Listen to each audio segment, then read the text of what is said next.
Hello, Chain Gang. Welcome back to the Four Chains Travel, and specifically our Four Chains in Vegas playlist. Today is very special.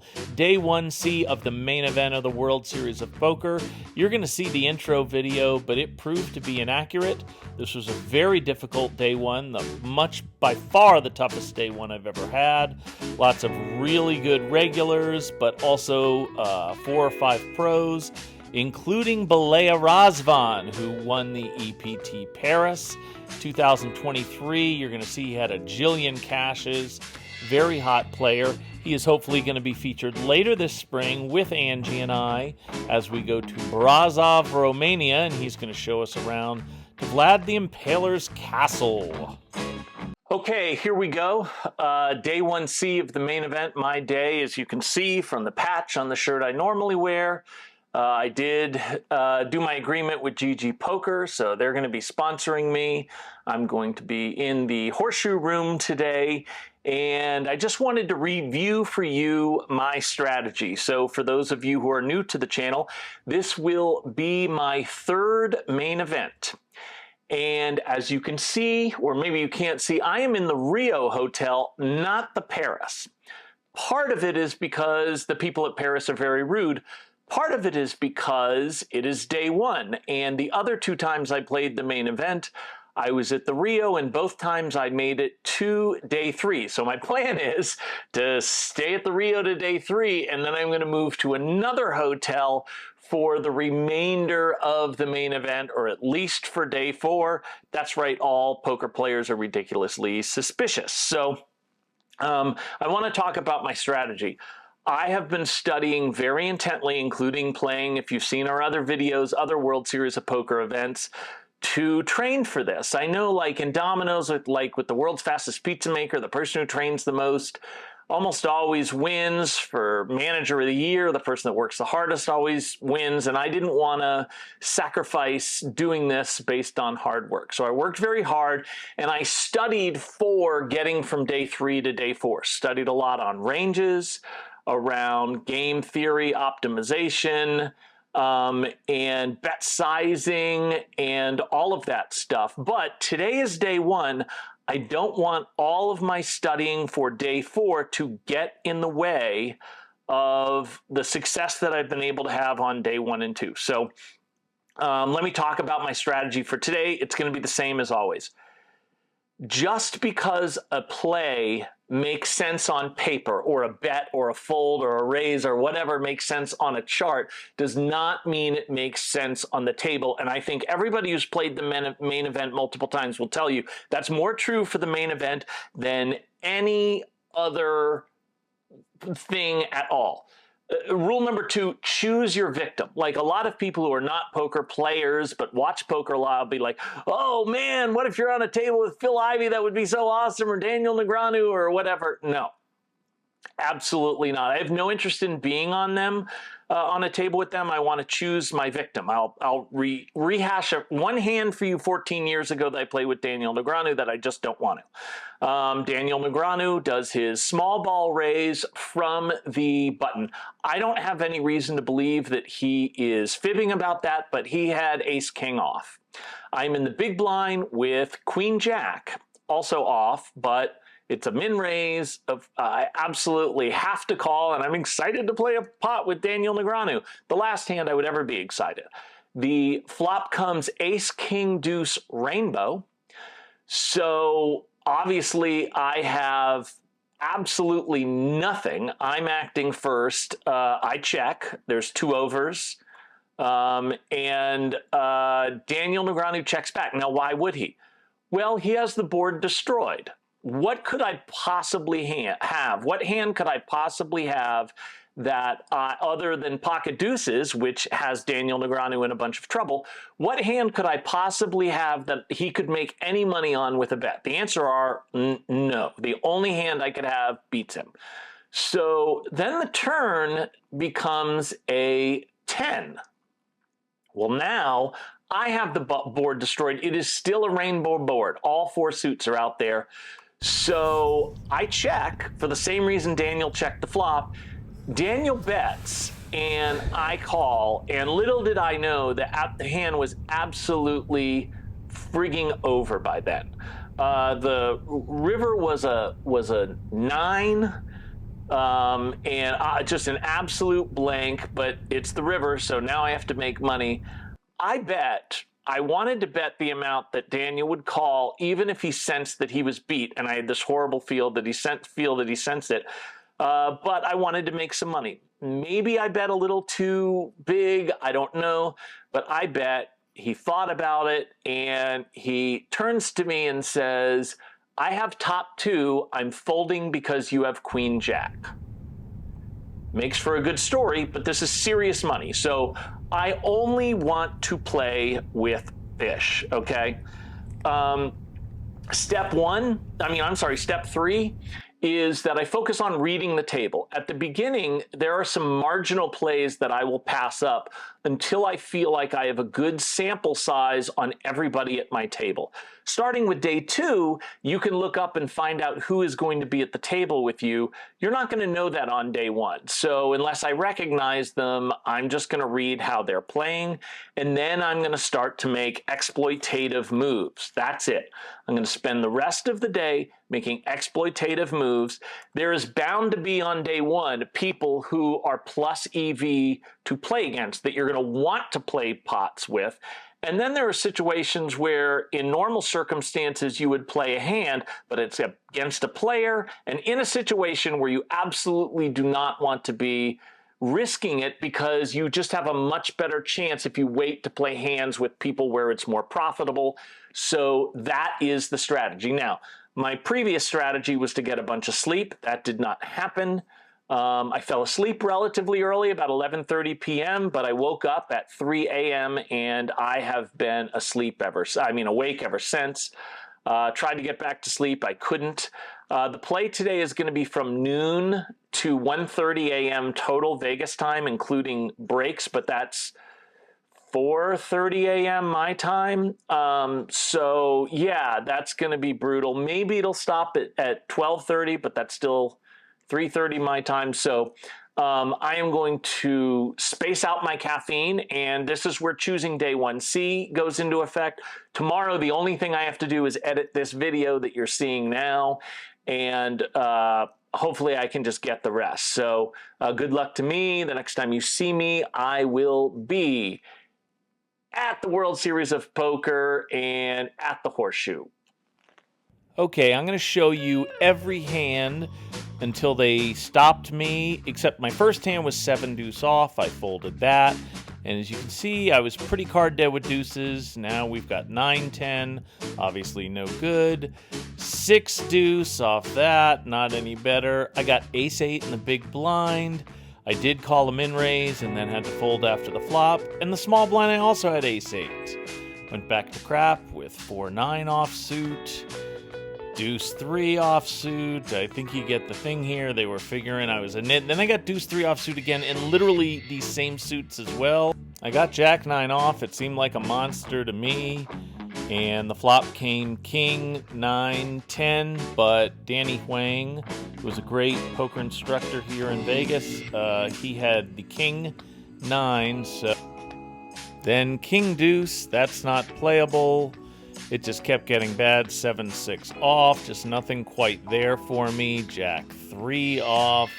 I'm showing you what's the reality. 6 deuce off. I mean, this is absolutely driving me crazy. I got queens in the button. I raised and everybody folded. Then back to king 5. Not making my money back. King 9, little better. Still not playable from a raise. I got jack 10 off. A raise and a re-raise, had to fold. I love king jack, but not for a raise and a re-raise. Queen 8 I don't love. 8-3, come on guys, this isn't really happening, is it? King queen suited, I raised, I got a call, hit a king on the flop and won that. 6-5 off, raise and a re-raise, I had to fold. Ace-6, I love a suited ace, but the flop came 3 hearts. Jack deuce, just didn't even play that. 10-5, I thought it was suited. I folded. It wasn't, so I'm okay. I would have hit a flush. Jack-6. You get the idea. I get a suited ace. I did win that hand after the flop. Then back to 3-6. Ace-8, my most common hand. I must have gotten that 10 times. Ace-6 suited again, but this one could not stand up on the turn. Ace-deuce unsuited. I did not play that. King-10. I lost that on the flop. Ace-king. I won that on the flop when I hit the ace, as you can see. And on the turn, they folded to my bet. Back to reality. 6-4 off. Deuce-5. Yay, at least it's suited. 7-deuce. Once again, it's suited. 7-5, it's not suited. This is the reality, guys. Deuce-3. Love it. What's that, the third time? Pocket 3s. I got a full house on this one. 7-4 off suit. I didn't play. Got pocket 10s, and this really rocked my world. The reason it did is because it checked all the way to the river, thank goodness for me. The flop came Jack, King, Ace, 2 clubs. It looked dangerous and was dangerous. Then the turn came the King of Hearts, and it still checked. And then that 10 came on the river. To remind you, I had pocket 10s, and so that gave me a full house. I bet and was called by what I assume was a straight or probably a flush. I showed the full house, and all of a sudden I am chipping up. And then back to Jack-7 offsuit, folded obviously, 4-5, obviously folding. Then I got Ace-8. I defended in the big blind again. I did hit an 8 on the flop, and I didn't record it, but I also hit one on the river for trip 8s, and that was the last I won before break. All right, end of level 1, first break. I'm at 69,000. Had a peak of 72,000. Good table, friendly but talented. There's 4 pros at my table, including my buddy Matt Dean. Yeah, but your brain can't work that many days in a row. Hey, Chrissy, I'm actually gonna need your permission now because they are picking up your audio. You got some online pros, the Brazilian Pedro, but we're having a lot of fun. Haven't lost any big pots, haven't won any pots that were that big. I had a full house over what I'm guessing was a flush. Rivered the full house, and I don't know, it's good. I'm sticking with my strategy, and I just got to be really smart about it. Okay, I really need your help in the comments on this fold. Tell me, is it solver approved or any other way approved? I see a flop with 7-9 of spades. In that flop comes a Jack of Hearts, but also the 5 and 6 of spades, giving me the flush draw. I bet 1,000, and I get raised and re-raised to 9,500. Okay, what would you do facing a raise and a re-raise? I wound up folding, as you know, and the other 2 hands turned out to be a higher flush draw for the raiser and Jack-6 for 2 pair from the re-raiser, so you see why he wanted to get flush draws out of there. I don't believe in playing results, so please don't take that into account, but it did turn out, just for your information, that I was dead to the 8 of spades. Was this too nitty of a fold on day 1 of the main event? Please let me know in the comments.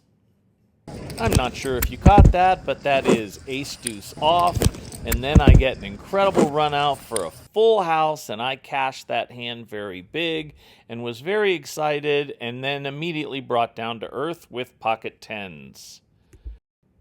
The flop came ace, 8, ace. Obviously, that only leaves 2 cards in the deck. I bet 5,000 and was stared down by a Brazilian pro who lives in Canada now and he did not look worried at all, and then he called. So on the turn, I put a blocker bet of 6,000, and he went into the tank and eventually raised for 29,000. I folded it, and it turned out he didn't tell me until the end of the night he had pocket aces for quads. Then I got queen 10 of spades, and I kind of blocker betted my way to getting that flush on the river. The next hand I raise with pocket nines, I get 3-bet, and then I get 4-bet by what turned out to be aces. The original 3-better had queens. I've never been sure in my entire life of a fold more than this. I didn't care what the solver said. All right, end of the second break, I got 38-1. I lost a big hand with pocket 10s where the guy wound up with a set of aces. And then I had another hand where I have pocket 9s, there's a raise, a re-raise, I guess I'll show you the room here. A raise, a re-raise, and I have pocket 9s, and something screaming for me to lay those down. I don't know what the solver says, but I've never been so sure of a fold in my life. Until the flop comes a 9 came on the flop, so I had a set. There were 2 clubs out there, and thank God that I was not on that flop, because obviously I would have called. A guy bet all in, and the other guy called. Obviously I would have called, and it was aces versus queens, and the queens hit a set on the flop, so I would have been dead. I would have been out of the tournament. So I got 38-1, but I'm glad to still be in it, and that's plenty of big blinds. So I don't know, we'll see. Hopefully I can get up there in 10 days. His white magic, accompanied by members of Karate Combat. Get ready to battle for all the chips. Ladies and gentlemen, the 1989 world champion and 17-time gold bracelet winner, the Grand Sensei of Poker, Phil Helmuth Jr. Fighting, he's wearing like a little bit of a Karate Kid type outfit. I feel like that's the vibe we're going for. I saw Chan and Elizabeth in the background. I wonder how much he paid her to make a fool out of herself here. I love it. What do you think about those dancing skills? How would you rate his dancing ability on a scale from 1 to 10? I feel like they're right on par with his roast beef sandwich eating skills. Kings and the aces. Second time this guy 4-bets me pre-flop. What the? At 5-bet. That's my boy Danny over there. He had aces. Aces has not won a hand the entire main event. Pocket kings. Unbelievable. 58,900. Okay, my stack dwindles even more after folding the blinds. I do get 10-8 on the button. I decide to play it. I hit a pair on the flop, but unfortunately by the river there were 4 hearts, and a king-high flush wins this one. Then I get pocket 3s, and I turn to full house over poor Danny's ace-king. Okay, 47-8 at dinner break. It's probably too loud here to hear me. Yeah, I'll give details. All dealers, please return to your seats. All dealers, you should be back at your... Okay, we got to return to our seats. I am actually drinking caffeine, which I never do this late. I'm actually usually asleep by now, East Coast time. I got 47-8. I wound up turning a full house. The guy had a flush, so that worked out well. Been pretty card dead other than that. Yeah, it's a grind. I knew going into it the last 2 levels would be really difficult just because I'm on East Coast time. So I'm going to make sure I don't make any stupid mistakes. All right, I'll check in at the break. Okay, there you can see my post-dinner break chip stack before I ran it up. I won a hand with 9-8 on an open-ender. And then I got ace-king against Jeremy Selsky. He also had ace-king. Jeremy's a great dude and a really good player, as you can see. He went far in last year's main. Not sure how I won that hand from him, but I'm really unsure how I won this hand. Pocket aces. I did hit an ace on the turn. Kathy The other player, 2 to my left, had queen jack of clubs, so the perfect thing to bust aces for the 5th time in a row. But she made she's a really good player. She didn't give permission to be on this, but she made a great fold with a jack in that spot. I won a hand with 10s when there was only 1 over and no call. Then I got kings. I bet kind of cautiously and checked the river. I'm glad I did. 5-6 offsuit for the flop straight. That made me concerned about the rest of the night. I had pocket 9s, and, there's another view. This is actually the same hand. I was able to win it, only 1 over again. And that was it. A bag at the World Series of Poker. I'm actually was shooting for 100,000. That's what I would have been happy with. But given the fact that my table was very difficult, I feel good about this total Jeff Boski ripoff with the bag drop. I hope he forgives me. And I get to come back and battle for day 2. Hopefully, I'm going to get a better draw. But even though the players were good, they were incredibly fun to play with, especially Matt. All right, here's my boy, Matt Dean. Matt Dean? And Jeremy Selsky. Yeah. You guys were awesome. We spent the entire day together. We didn't tangle much, right? No, we didn't. And then we played 0 hands because they were like, oh, man. You were too tough. I saw you 14 years ago. I couldn't, man. Doyle was so wrong about you, Jim. Yeah. Right? We're going to go watch some videos tonight, Jim. Hey guys, if you found this at least bit entertaining, then take Matt's advice. Go ahead and like this video, subscribe to the 4 Chains Travel, and check out that 4 Chains in Vegas playlist for all kinds of poker action. And we will see you for day 2 of the main event next.